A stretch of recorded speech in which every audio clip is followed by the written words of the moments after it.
ఒక్క దెబ్బకి రెండు పిట్టలు అంటారు చూసారా, అది మన డ్రాగన్ ఫ్రూట్ ప్లాంట్కి కూడా అన్వయిస్తుందండి. చూసారా చక్కగా పూలు.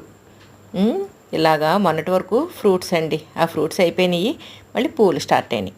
ఇలాగా మనకి ఎప్పుడు పూలు పళ్ళతోటి మొక్క ఉండాలి అంటే ప్రూనింగ్ చేయాలండి. ఈ ప్రూనింగ్ చేయడం వల్ల రెండు లాభాలు మనకి. చక్కగా ఎక్కువ ఫ్రూట్స్ అంటే ఎక్కువ బ్రేక్ లేకుండా వస్తూ ఉంటాయన్నమాట.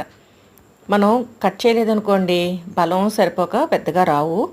అందుకని చెప్పేసి మనం dragon fruit plant stems cut చేసేస్తూ ఉండాలండి. ఆ కట్ చేసిన స్టెమ్స్ నుంచి మనం కొత్త మొక్కలు ప్రాపగేట్ చేసుకోవచ్చు. మేము జస్ట్ 70 రూపీస్కి తీసుకున్న మొక్క నుంచి ఇప్పుడు ఎన్ని మొక్కలు తయారు చేసుకుంటున్నావు చూడండి. ఇలాగా స్టెమ్స్ అన్నీ కట్ చేసేయాలన్నమాట. ఆల్రెడీ నేను ఒక పాట్లో పాతుంచాను, ఇదిగోండి ఆ పాటు. అలా మళ్ళీ ఇంకొక పాట్ కోసం రెడీ చేస్తున్నాను అనమాట.